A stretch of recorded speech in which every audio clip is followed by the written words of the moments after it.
Fucking go live.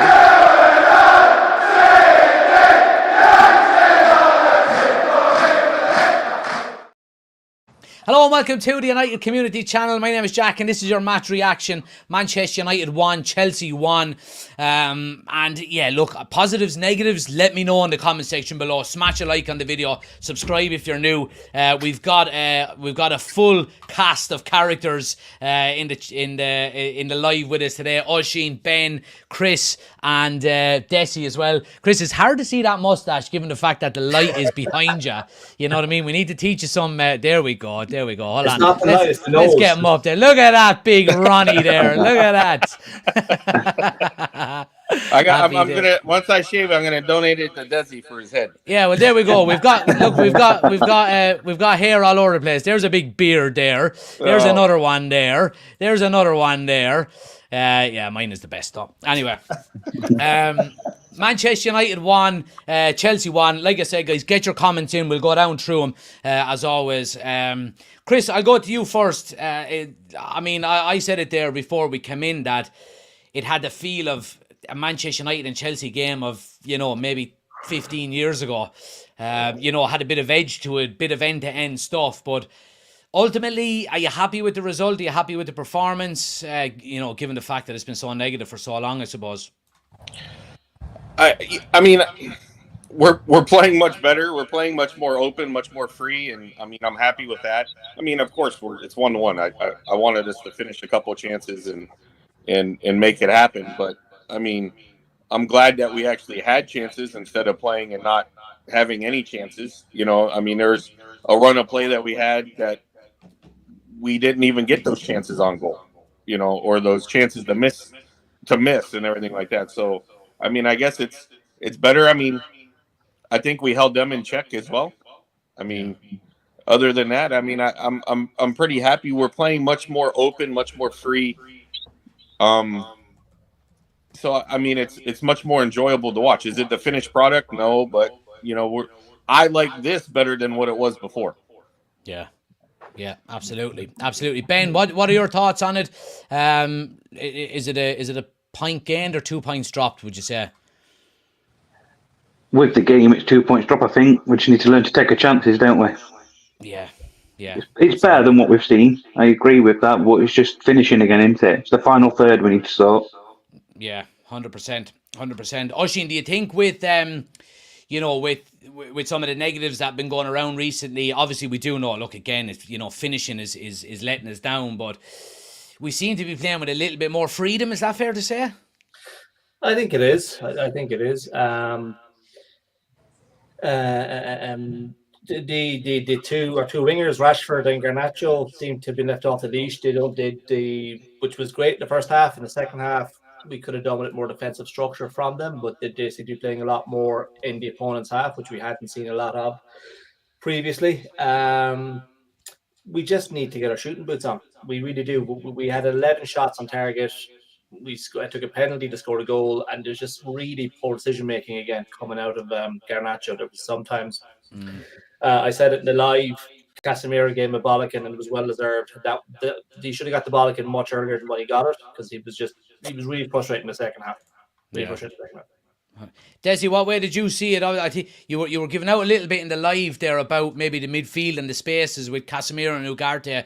Overall, are you happy with it, or is it more pain?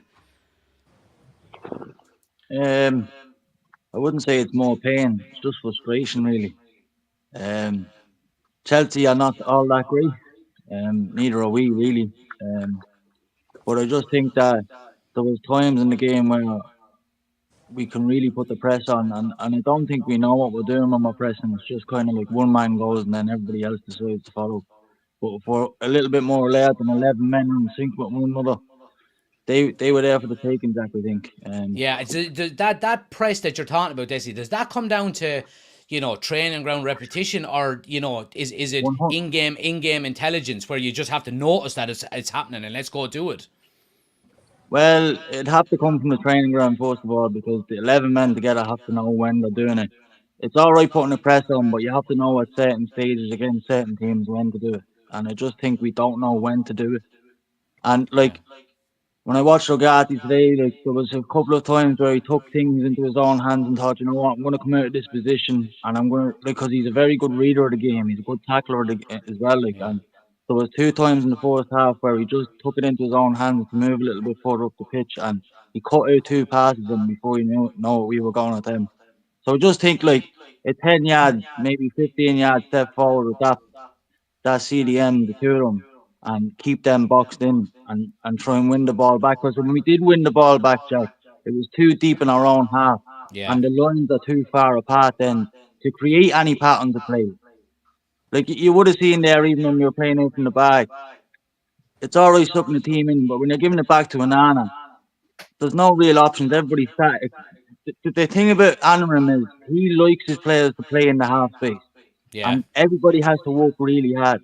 So people show him for the ball at all stages. When the ball goes back to Onana, if you watch it like during the game again, you'll see Casemiro and Ugarte. They're just standing static. There's nothing happening. They're not in the half space looking for the ball. You don't see the striker then coming in deep to try and pick the ball off Onana. He's just hitting a big high one hoping, and then Chelsea are feeding off second ball. But look, I can't wait till the new man comes in. I watched a load of his games, and I think he's going to be good. Good. I love Calling for him all summer. Yeah. Summer. Yeah, you were. In fairness, Chris. Want to bring it back then, Chris, to this game. Obviously, Chelsea scored and it was a brilliant goal.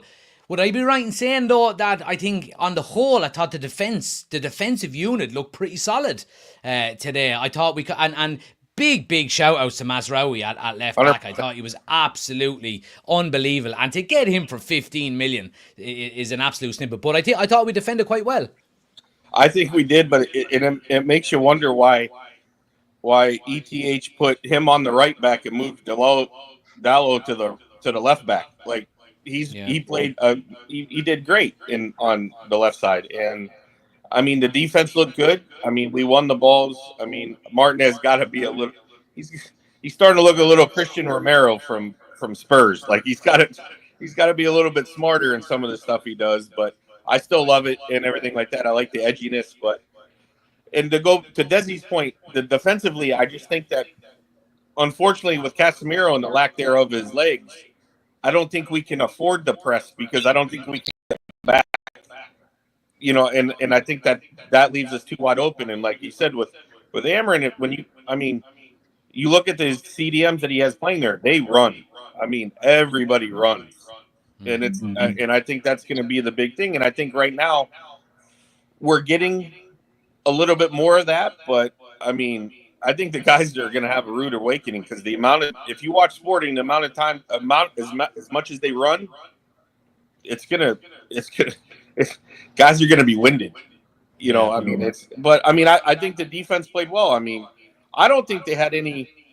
I mean, the goal was a lack of closing someone down on the edge of the box. But in the run of play, our defense was stalwart. I mean, I didn't see Cole Palmer do anything special today. Nothing. Absolutely nothing. Yeah. And that's a testament to the guys in the middle and De Ligt and Martinez and Ugarte and Casemiro. They closed him down. And they let him eat up his own space. So I like how they played in the back, and Mazraoui was, and Dalot. They were both class on the outside. They were stopping guys, So, I like it, but like Desi says, I agree that you have to play in the half spaces, and you got to be able to move, and you got to give options. Yeah, absolutely. Oisin, that referee is a wanker. Is that a question or a statement? I'm just passing it over to you. Please carry the torch forward. Yeah, I mean, I can't really add more to that at this time of the day without getting your cat in the morning. It's it was a disgraceful performance. That one when Fofana was hanging out of Highland was just. Oh. You wouldn't see it on the Sunday morning match, Sunday league game. You wouldn't see it. We got away with one. We did. All hands up and say we got away. And another reason why he was shit. Yeah, true. Very, very true. Well, it just seems the last 2 games though we've had very questionable decisions. whatever with the penalty last week, that was never a penalty, but even throughout the game, United just were not getting those 50-50 calls. Everything was going against them. And tonight they weren't even 50-50. They were stone walls all day long, and the ref just didn't seem to care, didn't seem to want to do anything about it. And then we look at a Chelsea player, they go down, and it's a yellow card. Yeah, so, and it's mad that we say this about a referee in a game where he actually gave us a penalty as well, which goes to show how bad he was. Yeah. You know what I mean? But anyway, let me get through some of the comments here, guys. Get your comments in. Game was a robbery act, says D. Ref should never be allowed near another Premier League game again. Dylan says unbeaten in November. Considering we're 3 days into it. Let's see. Young Saw says ref was a joke. Barry says ref was worse than rubbish. Should have been wearing a Chelsea strip. What else have we got? D says positives the first half, negatives that referee. Let's see, what else have we got? Let's go down through them. Big A says, do we have a player of the match? I didn't hear it on Sky. I think the man of the match was Caicedo. And I think, well, obviously, I would be giving Mazraoui man of the match on the United side anyway. D also says, we once again failed to put the opposition to bed. Absolute piss take of a referee, but on the whole, we were docile the second half. Garnacho is one of the greediest young lads ever to want to. Yeah, look, and again, we go back and talk about Garnacho, Desi. You know, he's got a long way to go to get to the heights that I think we all know he can get to. Is it a matter of just giving him time, or do we need to see some improvements quickly? The improvements when Anarim comes back, there'll be no back doors this day. Yeah. There'll be no back doors. He will have to run, and he will have to track men back. And if he doesn't, he'll be out the side door. Listen, the passengers aren't going to get a sniff in that team when he walks in that door. I just hope he comes in and then they can show him the level of respect he deserves. Because I can't see the likes of Casemiro or anybody getting in the team with him there. They're just going to be coming on second half, maybe 10 minutes, 15 minutes to go. He's going to want people to work really hard on the pitch. Come back to Garnacho. If Garnacho starts to not track back, Anarim will be the first man to notice that, and it'll be on the bench with your kid. Yep. Or he'll be a super sub at that point. He is not gonna come in there and he is gonna level it out. I'm telling you now. Yeah, I'm making some big calls here. You're buzzing. Look at the big smile. No, you're absolutely buzzing. I'm with Desi 100% on this. I mean, you're gonna see he's no nonsense, man. Like he if you're not working, you're off. And I'll be honest, like in Garnacho, yeah, he missed a lot of finishing and everything like that. But I mean, the problem we have right now is if you looked at our bench, you had no. I mean, the only person you could really bring on for him is Ethan Wheatley. I mean, that's and he's even. I mean, he's what 17, 18, somewhere in there. So I mean, maybe he gives them the opportunity. But I mean, you watch Rashford. You could have brought Ahmad on and switched Rashford over to the left. Yeah, but I thought Rashford ran himself out too. I mean, Rashford was tracking back and doing everything that we said, everything that we yelled at him for. And now I got to give it to Garnacho because now he's playing. He's got the Rashford habits on the left side where he's not tracking back, he's not running, you know, he's not putting himself in good position and everything like that. So, I mean, if you're running yourself off, I mean, you got to have something, you know. I mean, but. Like to what Desi said, I think Casemiro is still going to play because we don't have. I mean, until Kabi comes back, we don't have another option. Yeah, because Eriksen's hurt. You know, I mean, unless you're going to play Lindelof there. I absolutely hate the fucking two of them. It's a pain in my face watching them every week, and that's been straight honest with you. So passengers, 10 minutes to go. Casemiro's legs are well out. Oh yeah. Listen, it's not going to work for Anarim, and I can't see him even letting him start again.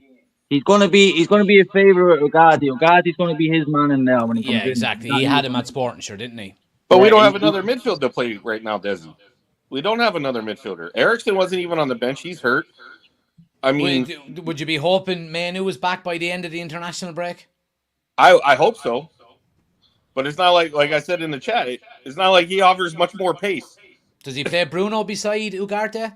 That's No. what I'm thinking. No way. That's what I think he'll do. No That's what I way. think he'll do. No way. That would potentially be a one-man midfield. Exactly. It's like, you want to watch That's what I think he'll do. Ugarte cry? Put him next to Bruno and let him sit there and try to defend. Like, it's just like, Yeah. I'm sorry. I mean, I don't think he can do it. I mean, honestly, we're not. Our team is, of course, is not set for Amarin yet, but like I see all these things on Twitter and everything about everybody, and they think that a lot of people have Garnacho playing wing back on the left side, and I'm like, you're crazy. Like, there's no way. Like, Yeah. I'm like, But Chris, with the Amarim, with Amarim coming in, and you talk about the likes of Bruno Fernandes, who likes to have the freedom of the pitch to go where he wants. By what you're saying there and what I've seen with Amarim, he's not going to have any of that either. He's going to say, no, you're playing in a set way of playing. Or am I wrong with that? Or will he give Bruno the freedom to do? No, I don't know. But I think the way Amarin plays, he plays 2 withdrawn 10s behind the 9. So you have a little bit more freedom, but you're not going to be roaming. But you're going to have the freedom to play behind the Hoyland to be able to run off of them and do those things. So there's going to be more structure to Bruno, but he still offensively is going to be able to play in behind the number 9 as a 10. The difference is you literally have 2 10s. So you have 2 guys right in behind Hoyland, and then whoever's playing wing back, their legs are going to fall off. Yeah. Like, yeah, I mean, that's just where you talk about. I read this morning that, and I don't know, I forget the source and everything like that. They're already saying Amarin wants to trigger Alvaro Fernandez's release or buyback clause. Yeah. Well, if he does, let him do it. You know what I mean? I have no problem with that. No, I'm saying, but at the same time, like, we're going to need those kinds of this with Amarin. That's the squad that you try to go buy Frimpong because that's what he does. Yeah. So, but going back to say, I mean, I like the way we played today. I mean, I don't like the finishing. Well, we can all agree on that, but I like the fact that we weren't parking the bus. We weren't stagnant. We moved the ball. We did we had some really positive things going on. It's just that we couldn't. If each team finished 100% of their chances, we still win that game. Yeah. Because we had more chances than they did. Yeah. Oisín, with Rasmus Højlund up front, obviously, we spoke last season about him, working off of scraps and stuff like that. He's probably getting a little bit more this season. I do understand he's only back a few weeks from injury and so on and so forth, but does he need to do better? I got a little bit frustrated with him once or twice today. Like literally a millisecond before he won the penalty, I was about to absolutely choke him out of it. But, again, we go back to lack of goals in the team, and he's our striker. He's our striker, but he's getting no ball. I mean, you said it's slightly improved this year. I would have to disagree with you on that. I mean, we're still playing inverted, so they're still cutting inside. He's not getting the kind of striker that I see Højlund as is the guy who plays off crosses into the box. He's not getting that. The way he scored his goals last year was he came out and he won the ball and he made the goals himself. There was very few. I think he maybe scored 3 goals last year where there was a cross into the box and he finished it off. I won't be correct on that, but I don't recall him scoring many goals like that last year. He's back from injury. I still don't think he's bedded into the team yet. I don't think he knows what he's meant to do there because he's not getting the ball and he's not getting anyone running in behind him. Like Chris and Desi were saying, there's no one running beyond the centre forward. They're all taking the ball from the wing and cutting inside. And Dee said it. Garnacho must be one of the greediest wingers we ever had at United. I don't recall anybody else being greedier than him. But I think it's going to come good.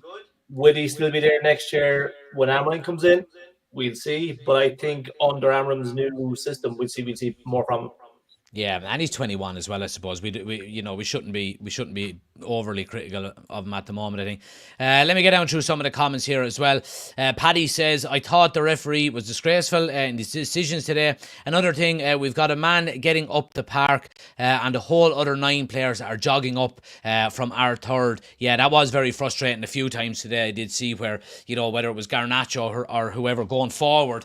And I think Garnacho got frustrated on the left-hand side at one stage where he had to turn around and go back because, we're not transitioning up the field fast enough. Big A says, Roy Keane is saying that it's not good enough from United and boring. Kind of agree with him. Well, I can't disagree. There were large parts of that second half, especially that, were pretty bad. D says the low's been literally hugged at the last corner, and he's trying to run the ball. Finn says, any hope at all to get some form of a striker loaned in January or bring in Banchieri from the academy?